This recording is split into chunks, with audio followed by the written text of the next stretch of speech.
Today, I'm delighted to have in the studio with us Kevin Ward, the Executive Director of Interfaith Outreach, which is an important partner of St. Philip the Deacon.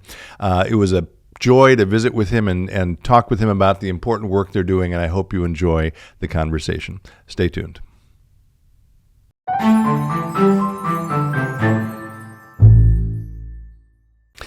Hello, friends. Pastor Tim Westermeyer here, Senior Pastor of St. Philip the Deacon in the western suburbs of Minneapolis. We're doing something a little different from our usual episodes today. For the second time, it's not just going to be me, but I'm doing an interview, which I'm really excited about. I'm sitting here with Kevin Ward. Kevin is the Executive Director of Interfaith Outreach, which is a longtime ministry partner of St. Philip the Deacon, the church I serve. He started in that role in December of 2020. We first met in the first quarter of 21 and actually have been getting together every month for breakfast and have become good friends. So I'm delighted that Kevin is here in our community as an important community leader. I'm also blessed by his friendship. And Kevin, welcome. Glad to have you here. It's official. It's official. It's official. That's right. I feel official. Good. So this is going to be sort of a free-ranging conversation, but for those who may be watching who are not familiar with Interfaith Outreach, why don't you start by giving us a sense of what that organization is, when it started, what it does, and so forth. Absolutely. First, I'd like to say hi to all the listeners out there. So glad to be here. Interfaith Outreach started in 1979, and it was the combination of those in the faith community coming together and wanting to be more strategic in how they were seeing some of the needs and responding to those needs. So instead of someone who needed something going to this church for this church for that, or over here for that, they said, let's have a coordinated effort.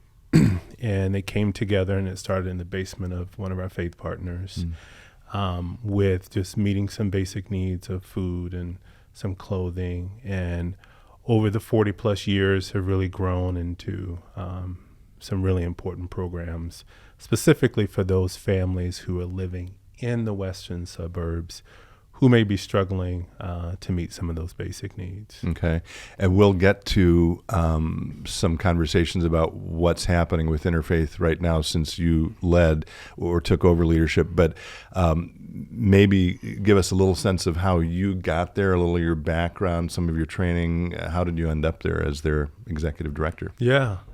Well, I am fortunate to be in the position that I'm in, leading Interfaith Outreach. And back in 2000, I was working for a youth organization, helping them expand nationally. And it was right around the time when George Floyd was murdered, and I was just feeling this need and desire to lead. And of course, I was on the leadership team at that organization and did a lot of work to help the staff through that. And in that process, this opportunity for Interfaith came up. And I was really intrigued by the opportunity because at the youth organization I'm at with, they really did a great job of focusing on the youth. But the approach that Interfaith had, youth was a part of it, but they could also meet some of the other needs that were showing up in those families. And so it was more of a holistic approach to some of the complex challenges that families were facing. And ironically enough, many people don't know this, but years ago when I was living in Cincinnati, Christ Community, which was a Presbyterian church, they had a similar model that I became the executive director because the current executive director fell ill, and they asked me to come in and take over. And it was a much smaller operation, but had a food shelf, was supported by a lot of the local faith community. And so many years later, it kind of came full circle that, hey, I get to do this again, but I get to do it with a lot more experience and other things, but also on a larger scale. And so my background is a combination of corporate America, entrepreneurship, ministry. I have my master's in divinity, went to United Theological Seminary in Dayton, Ohio. and have always felt a call, if you will, to give back to those in our community. And Interfaith provided the opportunity where I feel all of my skills and experience culminates into this opportunity. Mm-hmm. And you anticipated the next question I was going to ask, but maybe I'll ask you to tease it out a little bit more, which has to do with, the word faith is in the name of the organization itself, Interfaith Outreach. So can you just say a little more about the role of faith in your own life? And again, you talk about a sense of call to this kind of work, but can you say anything more about what that looks like for you, for Kevin Ward? Or Yeah. Hebrews 11:1 says, "Now faith is the substance of things hoped for, the evidence of things not seen," which is one of my favorite scriptures from the Bible. Faith for me started very early in my life. Growing up in Southern Virginia, it started off just a bus, an old school bus that was converted to a church bus, coming to pick up some kids and take them to church on a Sunday. And it was there that I remember just feeling this amazing experience and learning these stories in Bible class or Bible school. Do they still do Bible? Yeah. Oh, yeah. Okay. Yeah. Yes, sir. We try. People still go. No, yes. I'm just kidding. Everyone. They all come. But it's just hearing all the stories, those biblical stories. Mm-hmm. And it was always central growing up. But it was different because it didn't necessarily come from my mom or my family. It was more external that didn't connect it to me. And I became the catalyst for many of those in my families coming into the faith and living a life of faith. And that's always been with me in all the things that I've done. And when although we're not a religious organization, we're a nonprofit 501c3, and faith is an important part of our history and how we're founded. We're supported by that, but in this role, it's also ecumenical, where it's not one faith, it's many faiths coming together to help respond to the needs in this community. And I have the great fortune, I tell people, in my role, I literally see Scripture come to life every single day. It's not theoretical. I really see what it means to clothe. I know what it feels like, and to have the opportunity to truly feed and to meet some of those basic needs. And so just an incredible opportunity, and I'm very grateful for it. Love that. Thank you. Yeah. One of the things, so again, we've been getting together pretty much every month for whatever it is, 2.5 years now. Is that right? Three, whatever. 2.5, yeah.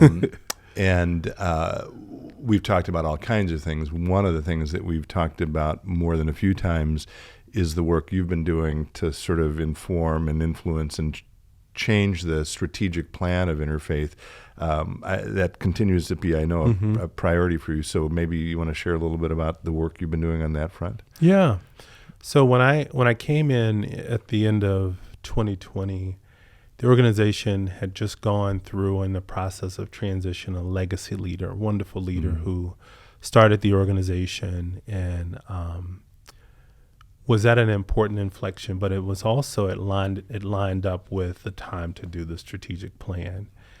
And so wanted to be really intentional about that process. So we took about 8 months to do it.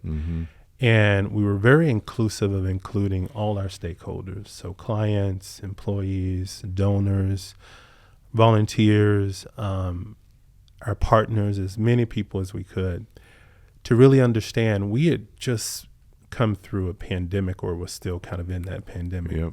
Things were different. And I kept asking the question, had the needs in the community changed? And so we went through this process, and in that, as a result of that, coming out of that, we really honed in becoming a more client-centered organization, and it's putting the client at the center of everything we do. Mm-hmm. And we started off with this. You remember BHAG, Jim Collins, Yeah, Good absolutely. to Great. What was it 1997? That sounds about right. I think so. Yeah. Um, You can all, big- if that's wrong, you all yeah, can I'm sure you'll. comment in the I'm notes positive below. they will. But great book. But that BHAG was Yeah. very popular. For sure, yeah. Big, hairy, audacious goal. Mm-hmm. And our big, hairy, audacious goal was to give those we serve what they need when they need it. And so this past year, we went on a year of then really assessing what are the needs and what does that mean. And we were trying to define what that would look like for interfaith outreach and community partners.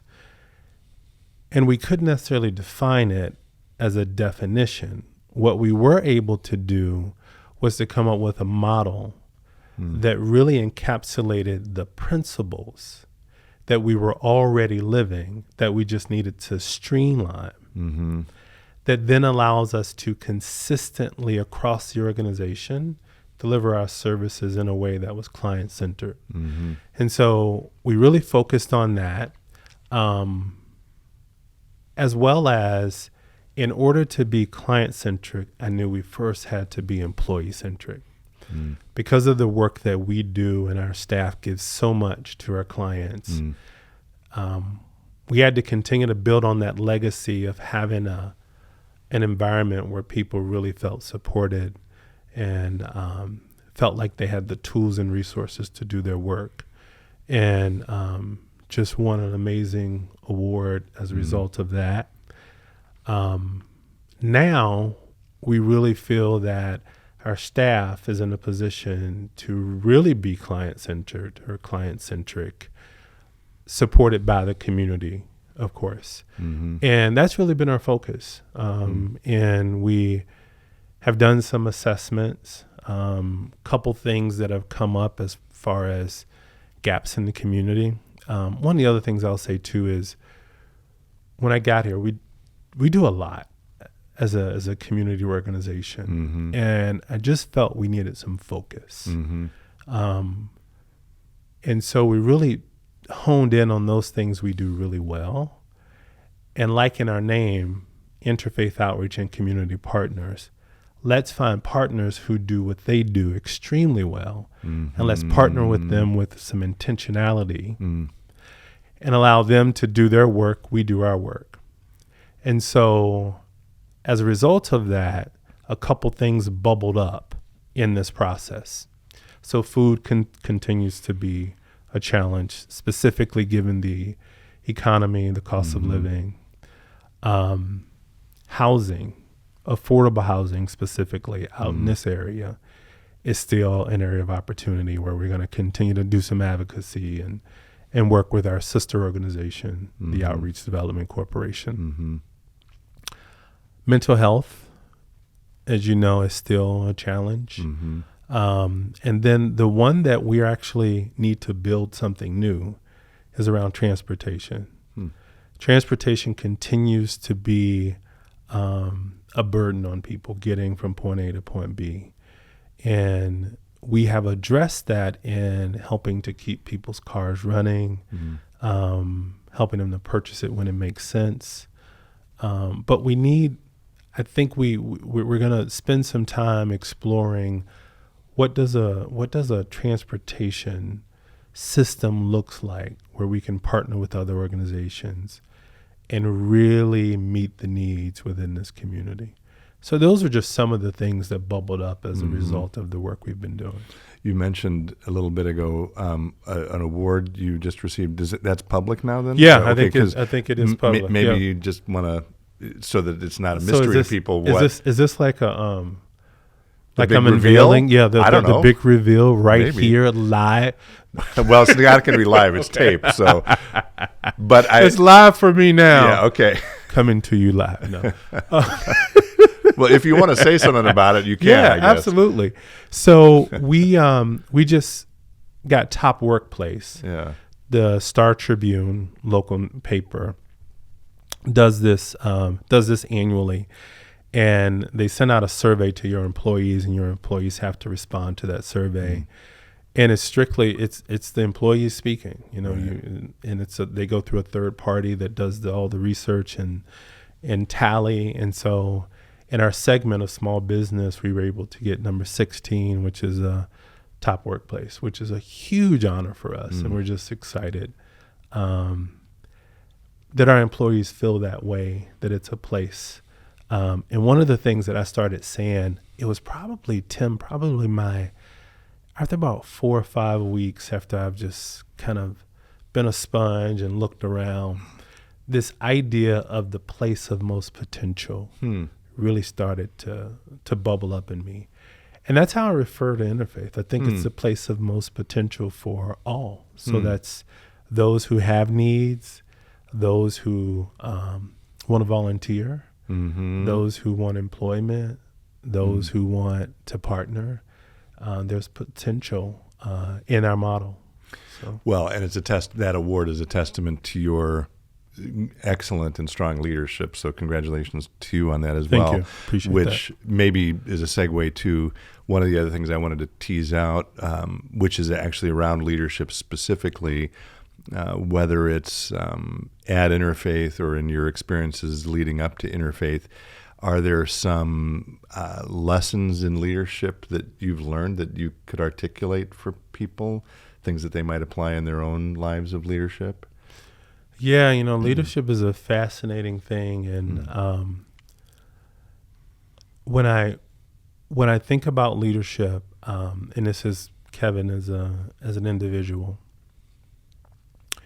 I think leadership is a privilege, and people have to want to follow.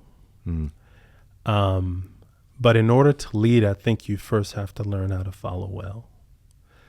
And I've been very fortunate to be in situations where I had great leaders to follow and to model after. We have a tremendous board that I follow. And so although I'm in a leadership position, I'm still following and ultimately following the great leader, of course, right? Yeah. But I think understanding how to follow and what it means to be a follower as you lead. The other thing that I think is important, specifically in my role, is I don't feel like I have to have all the answers. I've been very fortunate to have folks around me that have areas of expertise that I trust to do their roles and do their jobs well, in which they do. And just allowing them room to do that. And I've never once felt it was about me. Yeah. It's about the mission. It's about the people not only we serve, but those who give generously, making that connection. And so with it not being about me, with understanding the importance of fellowship, I think the final thing, as a leader,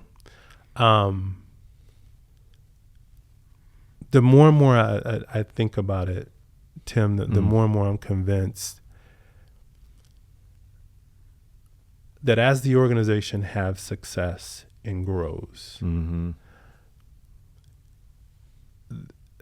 the more that I feel myself can step back because we've done a great job of building other leaders and building those around us, where, of course, I'm the face and have to play that role. Right. But when the organization can run extremely well, when people know what they have to do and they're equipped to do it, my role just becomes different as a leader. And I love that metaphor because the people are leading at that point. Nice. Which is how I like to measure my leadership. Right. Related to this question of leadership, and that's a great answer to a big question.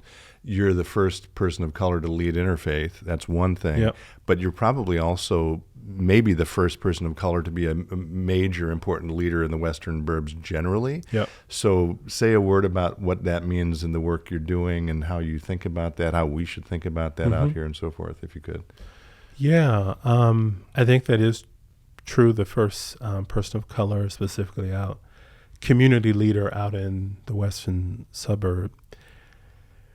And I think the community was ready for it. You know, kudos to the search team and the committee that chose me, because I do think not only being a person of color, but also bringing some lived experience, I think has really made this opportunity unique. And there's been great support and response from the community. And Tim, I think it's, I didn't come in and try to change the community. I came in and wanted to learn and understand who this community is and how can I be helpful in helping them to become who they want to become. And so a lot of times in that role of, again, diversity, in that role of lived experience, a lot of times I hold a mirror up and provide insights and opportunity that if people want to make different decisions on things, they can. But they have perspective at the table that maybe they didn't have before. And I consider that a great privilege and part of my responsibility in showing up. Are you able to share, maybe just use that phrase, lived experience of your own experience? Yep. Is there one example from your own history that you could maybe name for our listeners that's been applicable either to your clients or to the partners of Interfaith today? Yeah. So when in the organization, it kind of started down this path of work as a result of COVID, but we made an important shift in our food shelf. People used to sign up and there would be a line out the door when you got there in the morning, and COVID allows us to rethink that. And so we went to more of a system where you could sign up and be on a scheduled time. But at the same time, we moved to a different model called a super shelf, which we work with the University of Minnesota to really think about behavior economics is what they use. And we changed the feel. We painted it, it's much brighter. It's got signage. We have 4 different languages. When you first come in, it's fruits and vegetables and the healthy things are strategically put there. And then we have specific things throughout that people can select for themselves. Well, one of the insights was growing up, my mom and I had to leverage a food shelf. And my mom was very young when she had me. And I remember we would go and we would get this food, but we would come home. But my mom didn't know how to make half the stuff that was given. And so it wasn't necessarily about what we needed. It was about what they wanted to give. Now I think we're much more conscious about who's visiting our food shelf. And do we have culturally specific or situation-specific food that really can help that family to eat? And I think our team does a really good job at trying to make sure that we keep that front and center, because it was personal experience for me. Yeah, that makes sense. And, for instance, just knowing someone can come in a food shelf and we can kind of tell if they're homeless or not based off the things that they choose, which is much easier to make. Interesting. Than someone who has a permanent place. Got it.